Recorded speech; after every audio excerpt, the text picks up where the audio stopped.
નમસ્કાર દોસ્તો, સૌથી મોટા સમાચાર આવી ગયા છે.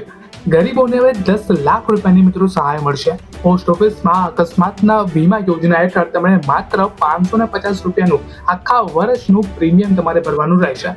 10 લાખ સુધીની સુરક્ષા કવચ તમને મળશે. આની માટે તમારી ઉંમર જે છે તે હોવી જોઈએ 18 વર્ષથી લઈ અને 65 વર્ષ સુધી. મિત્રો પછીના સમાચારની આપણે વાત કરીએ તો પીએમ મોદીનો એક મોટો મિત્રો સમાચાર છે.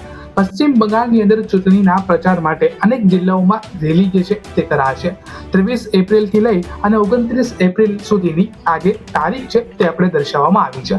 ત્યાર પછીના મોટા સમાચારની મિત્રો વાત કરીએ તો હવામાન સમાચાર ઉપર એક મોટા સમાચાર છે. હવામાનની જે આગાહી છે તે ત્યારે નવી આવી ગઈ છે.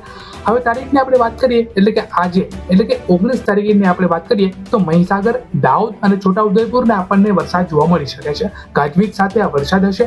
આપણે 20 તારીખની વાત કરીએ તો દક્ષિણ ગુજરાતની અંદર આપણને વરસાદ જે છે તે ભારે, અતિ ભારે અને ઝાપટા સાથે વરસાદ આપણને જોવા મળશે. તો પછીના મોટા સમાચારની વાત કરીએ તો રાશન કાર્ડ ધારકો માટે એક મોટા સમાચાર છે મિત્રો. રાશન કાર્ડની વાત કરીએ તો રાશન કાર્ડના દુકાનદારોની અત્યારે હડતાળ ઉપર બેસવાની સંભાવના છે ગુજરાતની અંદર પણ.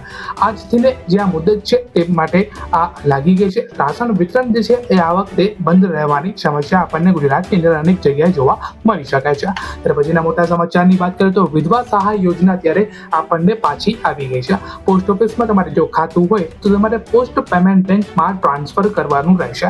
એટીએમ કાર્ડ પણ તમને આની અંદર મળશે અને અન્ય બેંકના જે પણ કોઈ ફેરફાર જે છે એ તમારે આમાં કોઈ પણ જાતના કરવાના મિત્રો નહીં રહે. તો બસ આજના સમાચારમાં એટલા ગઈ. હવે હપ્તાની આપણે વાત કરીએ કે જે 23મો હપ્તો છે તે ક્યારે આવવાનો છે તો અત્યાર સુધી જે 23મો હપ્તો છે તેની કોઈ પણ ઓફિશિયલ અપડેટ અત્યારે સરકાર દ્વારા આપણને આ મળતાની નથી. કેમ કે અત્યારે ચૂંટણીનો માહોલ છે. એકવાર આ ચૂંટણી વહી જાય એના પછી ખેડૂત ઉપર જો કોઈ નવી યોજના આવે તો તેની પણ સંભાવના છે અને જે હપ્તો છે તેની પણ તારીખ આપણને આવનારા દિવસોની અંદર જોવા મળશે. ધન્યવાદ.